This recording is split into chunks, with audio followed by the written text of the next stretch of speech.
کوئی خبر آپ کے ساتھ شیئر کیے ہوئے. صورتحال یہ ہے کہ مسلم لیگ نون کے سربراہ میاں محمد نواز شریف جو کہ لندن میں ہیں، کم و بیش 1 سال سے زائد کا عرصہ ہو چکا ہے اور سب کو معلوم ہے کہ اپنے علاج کی غرض سے وہاں پر ہیں، اگرچہ کہ وہ سیاسی سرگرمیاں اب بھرپور طریقے سے کر رہے ہیں اور ہائی کورٹ کے اجازت کے بعد وہ گئے تھے اور یہاں پر ان کی ضمانت ہوئی تھی ایون فیلڈ ریفرنس میں، جس کے بعد وہ وہاں پر ہیں. ادھر جو مریم نواز ان کی صاحبزادی ہے، ان کے بیٹے جنید صفدر کی شادی ہوئی ہے جو وہ لندن میں ہی ہوئی تھی. وہاں پر نکاح کی سیریمنی ہوئی اور وہاں پر بھی ابتدائی طور پر تقریبات ہوئی تھی. مریم نواز وہاں جا نہ سکی تھی، ان کی والدہ. اب وہ پاکستان میں یہاں پر ہیں اور یہاں پر اس کی بڑی تقریبات جاری ہیں. ہوتا یوں ہے، ہم شیئر کرتے چلے کیونکہ مہمان زیادہ ہوتے ہیں. ظاہر ہے یہ ایک سیاسی گھرانہ ہے، شریف خاندان، تو زیادہ سے زیادہ مہمان یہاں پر آنے، پوری پارٹی کے جو سربراہ جو لیڈرز ہیں سیدھا وہ انہوں نے بھی شامل ہونا ہوتا ہے. اس کے علاوہ بھی خاندانی افراد نے بھی شامل ہونا ہے، تو اس لیے ہر جو فنکشن ہے وہ کئی دن پر مشتمل ہوتا ہے. یوں سمجھ لیں کہ جیسے ولیمہ ہے وہ بھی 3-4 دن کا ولیمہ ہوگا، جس میں ایک دن کچھ مہمان آئیں گے، دوسرے دن کچھ آئیں گے، اس طرح سب کو وہ پورے کرتے ہیں، اکاموڈیٹ کرتے ہیں. اب اس میں کیا ہو رہا ہے، یہ تو ایک بعد کی بات ہے اور یقیناً آپ لوگ بھی یہ دیکھ رہے ہیں سوشل میڈیا پر مریم نواز کے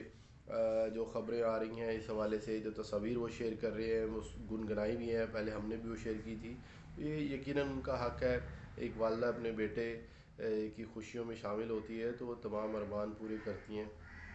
تنقید بھی کر رہے ہیں تنقید کرنے والے، لیکن خوش آئند بات یہ ہے کہ سب کی جانب سے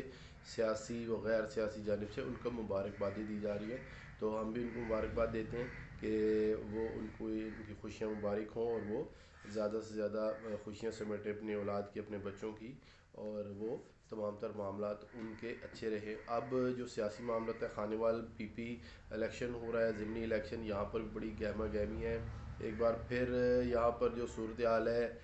وہ بڑی ہی گھمبیر، اس طرح یہ کہہ سکتے ہیں کہ یہاں پر مسلم لیگ نون کے جو رکن صوبائی اسمبلی ہے وہ ان کا انتقال ہوا تھا، جس کے بعد مسلم لیگ نون کی جانب سے یہ اندیا دیا جا رہا تھا کہ اسی گھرانے کے ہی کسی شخص کو یہ ٹکٹ دی جائے گی. تاہم جو ان کی بیوہ ہیں جو اس گھرانے سے جو ٹکٹ نہ دی گئی، تاہم وہ جو خاتون ہیں انہوں نے نوشین ڈاہا نے پی ٹی آئی میں شمولیت اختیار کر لی.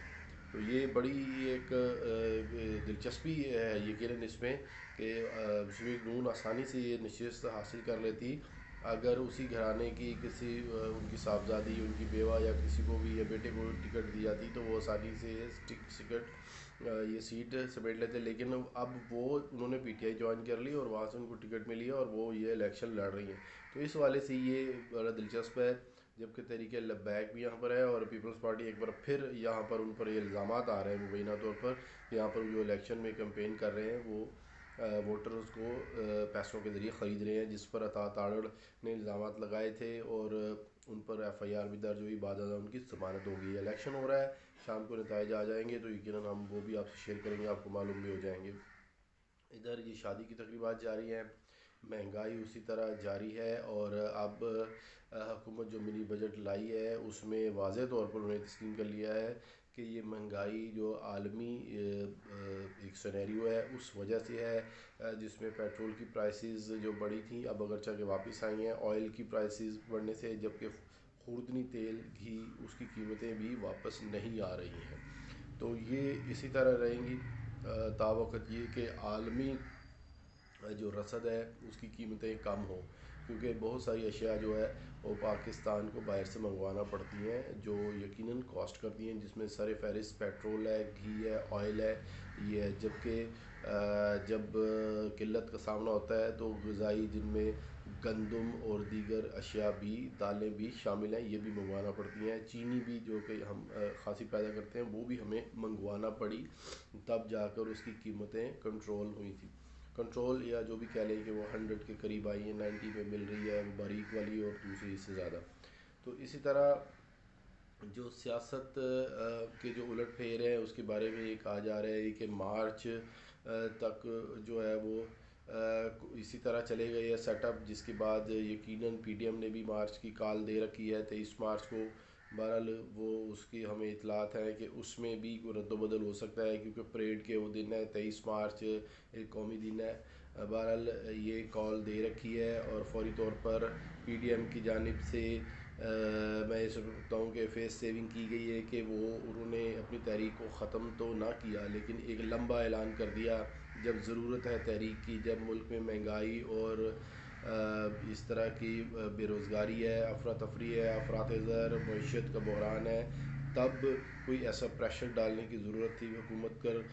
یہ کہ آپ 3 یا 4 ماہ بعد کی کال دے دیں. بہرحال میں یہ سمجھتا ہوں کہ یہ فیس سیونگ ہے. اپوزیشن اس وقت متحد نہیں ہے پیپلز پارٹی نون لیگ پر،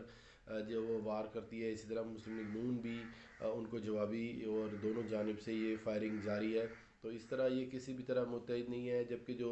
مین جماعت ہے اس وقت نون لیگ ہی ہے پی ڈی ایم کی، وہ ابھی کسی بھی قسم کے پروٹیسٹ کے موڈ میں نظر نہیں آتی ہے. تو یوں یہ 3 سال گزر گئے ہیں اس حکومت کے، مزید جو 1.5 1 سال رہ گیا ہے تو وہ بھی گزر جانا ہے، اور سال جو آخری ایام ہوں گے 6 سے 8 ماہ، ان میں ہمیں کچھ نظر آئے گا کہ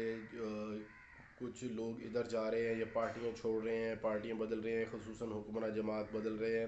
اس کی وجہ بھی یقیناً یہی ہوتی ہے کہ وہ نئے سیٹ اپ دیکھ رہے ہوتے ہیں کہ کون سا سیٹ اپ ان پر نظر آ رہا ہوتا ہے کہ جس نے آئندہ حکومت میں آنا ہے. تو وہ ایسے پنچھی یا ایسے پرندے وہ اپنے ٹھکانے بدلتے ہیں، اپنے آشیانے بدلتے ہیں. تو تب آپ کو یہ دیکھنے میں ملے گا. اس سے پہلے کہ یہ چھیڑ چھاڑ جاری رہے گی کہ کوئی آ رہا ہے، کوئی جا رہا ہے، یا وہ پریشر دے رہا ہے، لیکن ابھی ایسا کچھ بڑے پیمانے پر نہیں ہوگا. تو یہ تمام تر چیزیں ہیں جو آپ